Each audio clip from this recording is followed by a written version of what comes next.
భగవద్బంధువులందరికీ నమస్కారం. హిందూ ప్యాడ్ ఛానల్కి స్వాగతం. శ్రావణమాస మహాత్మ్యము 16వ అధ్యాయము. ఈశ్వరుడు సనత్కుమారునితో, ఓ సువ్రత, ఇక నీకు శ్రావణ శుక్ల సప్తమి రోజు చేసే శీతలా సప్తమి వ్రతం గురించి చెబుతాను. సావధాన మనస్కుడవై విను. ఈ రోజున ఉదయాన్నే వ్రత సంకల్పం చేసుకుని శీతలామాతను పూజించాలి. శీతలామాత అంటే ఎవరో కాదు, మహాంకాళీమాత శాంతస్వరూపమే శీతలామాత. ఇక నీకు ఈ వ్రత విధానాన్ని మరియు వ్రత మహాత్మ్యాన్ని వివరించే ఒక ప్రాచీనమైన కథను వివరిస్తాను, విను. మొదటగా ఒక గోడపైన బావిని చిత్రీకరించి దానిపై అశరీర సంజ్ఞులైన 7 జలదేవతలను, 2 బాలురతో మరియు పురుషునితో కూడిన ఒక నారి, ఒక గుర్రం, ఒక వృషభం మరియు నరవాహన సహితమైన ఒక పల్లకి కూడా చిత్రీకరించి షోడశోపచారాలతో జలదేవతలను పూజించాలి.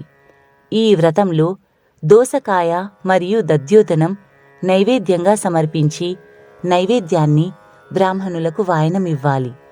ఈ విధంగా 7 సంవత్సరాలు ఈ వ్రతం చేసిన తరువాత ఉద్యాపన చెయ్యాలి. ప్రతి సంవత్సరం 7 సువాసినులకు భోజన తాంబూలాలు సమర్పించాలి.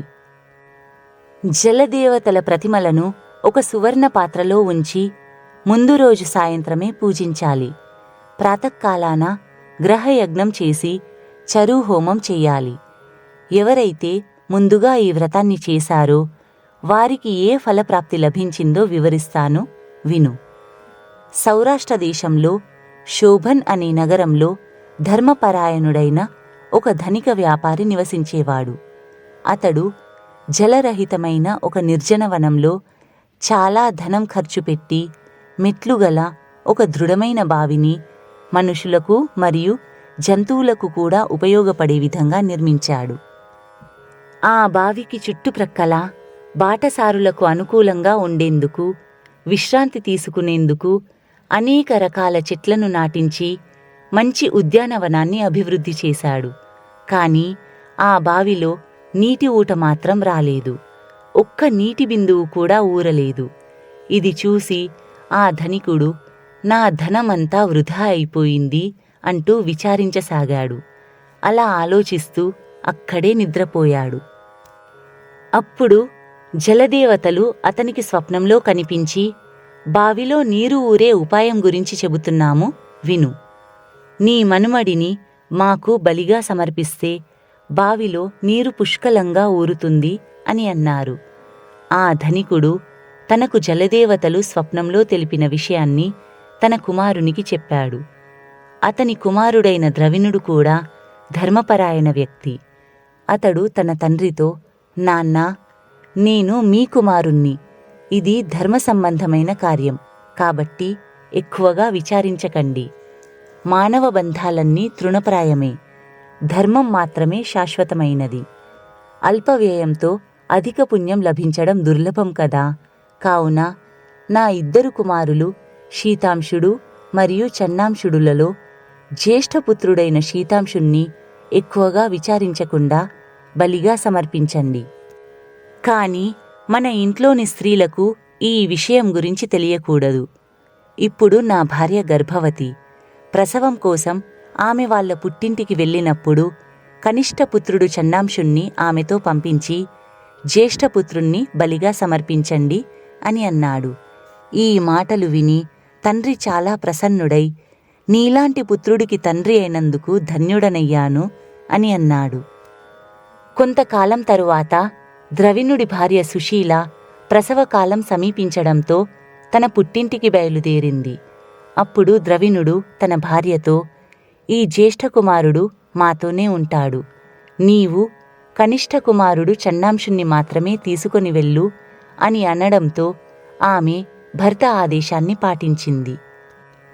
ఆమె వెళ్ళిన తరువాత ఆ ధనికుడు మరియు అతని కుమారుడు కలిసి శీతాంశునికి తైలాభ్యంగ స్నానం చేయించి నూతన వస్త్రాలు మరియు ఆభూషణాలతో ఆ బాలకుణ్ణి అలంకరించి పూర్వాషాఢ మరియు శతభిష నక్షత్రంలో అతన్ని బావి దగ్గరకు తీసుకొని వెళ్ళి, ఓ జలదేవతలారా, మీరు ఈ బాలకుని బలితో ప్రసన్నం కాగలరు అని పలికి బలి సమర్పించగానే ఆ బావి అమృతతుల్యమైన నీటితో నిండిపోయింది.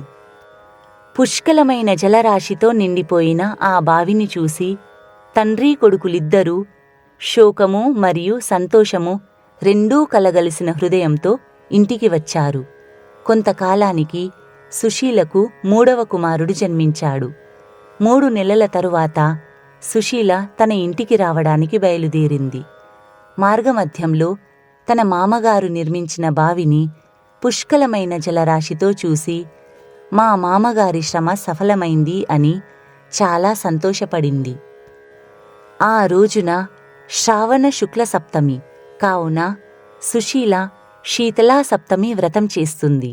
ఆమె అక్కడే జలదేవతలను పూజించి దోసకాయ దధ్యోదనం నైవేద్యం సమర్పించి బ్రాహ్మణులకు దానం చేసి తన తోటి వారందరితో కలిసి నైవేద్యం స్వీకరించింది.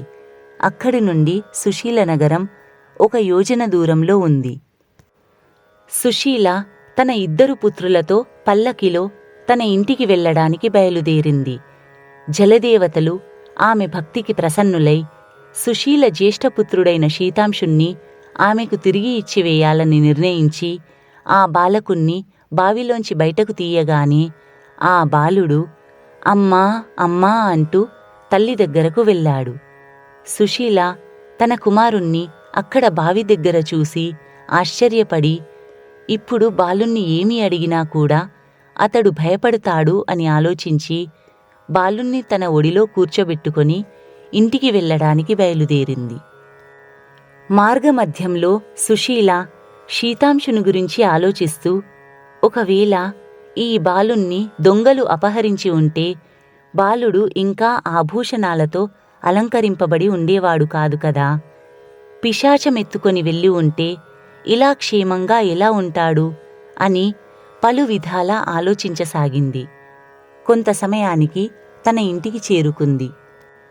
సుశీలను చూసి ఆమె భర్త మరియు మామ ఇప్పుడు ఈమె శీతాంశు ఎక్కడా అని అడిగితే ఏమి సమాధానమివ్వాలా అని ఆలోచించసాగారు.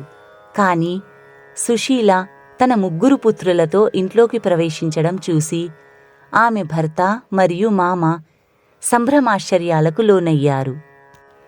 వారు ఆమెతో, ఓ శుచిస్మితే, నీవు ఏ పుణ్యకార్యము ఏ వ్రతము చేశావు?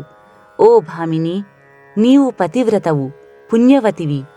ఈ బాలుడు మృతి చెంది 2 నెలలవుతుంది. కాని నీ పుణ్యప్రభావం వలన ఇతడు మరలా సజీవుడయ్యాడు. ఇంకా మనం నిర్మించిన బావి కూడా పుష్కలమైన జలంతో నిండిపోయింది. నీవు 1 కుమారునితో పుట్టింటికి వెళ్ళావు. ఇప్పుడు 3 కుమారులతో తిరిగి వచ్చావు. ఓ శుభాంగి, మన వంశాన్ని ఉద్ధరించావు అని సుశీలను ప్రశంసించారు. సుశీల మార్గమధ్యంలో జరిగిన వృత్తాంతాన్ని అందరికీ వివరించింది. వారంతా సుఖసంతోషాలతో జీవించసాగారు. ఈశ్వరుడు సనత్కుమారునితో, కుమారా, నేను నీకు ఈ శీతలా సప్తమి వ్రతకథను వివరించాను. ఈ వ్రతంలో ప్రధానంగా చల్లటి నీటితో స్నానం చేసి నైవేద్యంగా చల్లటి దధ్యోదనం మరియు దోసకాయ సమర్పించడం ఉత్తమం. ఈ వ్రత అధిదేవత శీతలామాత కావున ఈ వ్రతం చేసేవారందరికీ అన్ని రకాల బాధలు తొలగి చల్లగా ఉంటారు. ఈ కారణంగానే ఈ వ్రతాన్ని శీతలా సప్తమి అని అంటారు అని ఈశ్వరుడు సనత్కుమారునికి వివరించాడు.